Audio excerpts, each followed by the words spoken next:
Hey everybody, I'm Lord Tamerlane with Obscurities in Miniature.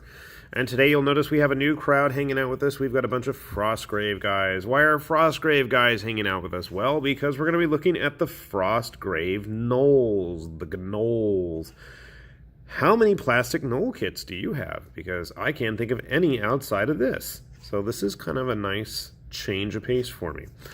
So, right off the bat, if you haven't tried any of the Frostgrave stuff from Northstar Miniatures, they are a little bit on the smaller end of the spectrum in terms of scale. They're more closer to 28mm than they are to 30, 32, 35, or whatever else is out there on the market. So you're probably going to have a little bit of an issue converting stuff if you're using primarily GW kits. It's not going to be a good fit.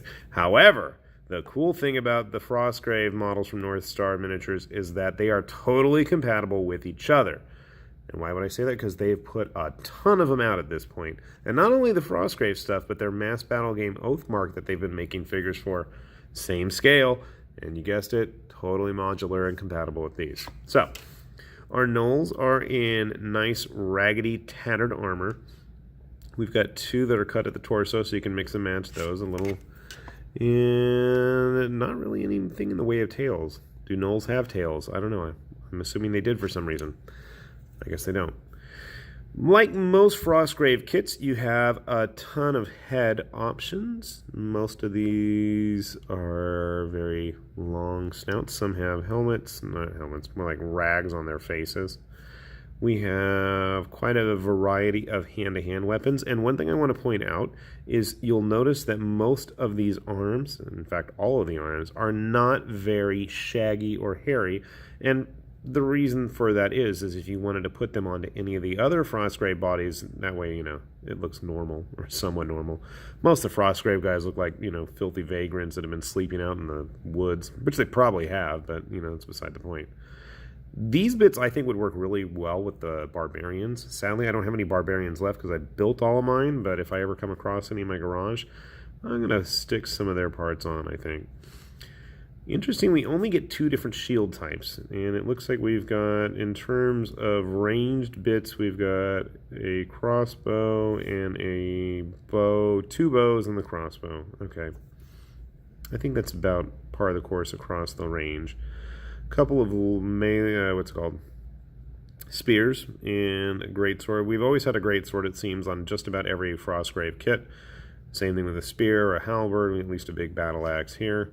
A few knives, and funny enough, not a whole lot of little extra goodies to hang off. And we got bones in a pouch, and bones in a pouch, and bones in a pouch, you guessed it. That's not bad. I'm going to grab some clippers and hopefully I can figure out what I'm going to build, because my problem is when I have lots of bits like this, I just can't make up my mind. So give me a sec here. Okay, so we're back and we've got Gnolls, or at least a couple Gnolls. I saved one of the bodies back. I only grabbed 5 from the sprue for now because I didn't feel like building the entire box. Otherwise I'll never get through it. And not bad. Just so you guys get an idea, here's a regular Frostgrave soldier from the very first Frostgrave box, and here's an also. They're a little bit bigger, which is a plus because they are, and then again, this guy is supposed to be leaping or moving. I'm assuming that's grass or something under his foot there.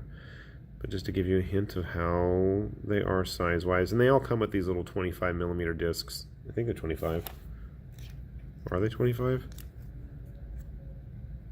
Maybe? This is 30. I don't know. Who cares? I don't. So, made one with some knives. I think I might have cut one of these hands off to do that. I don't remember. Anyway, he's a boring treasure hunter. I've got my Gnoll Knight. Knight. Stick a couple little bits on his back there. I want to put some shoulder pads on him. I don't think these are going to kind of like little bits of chainmail sticking out there. This body looked a little bit more armored up than the other ones. You need some work there. That's the problem I noticed. Cutting off all their heads was kind of a hassle with the way their fur works. We made one ranged one, the crossbow.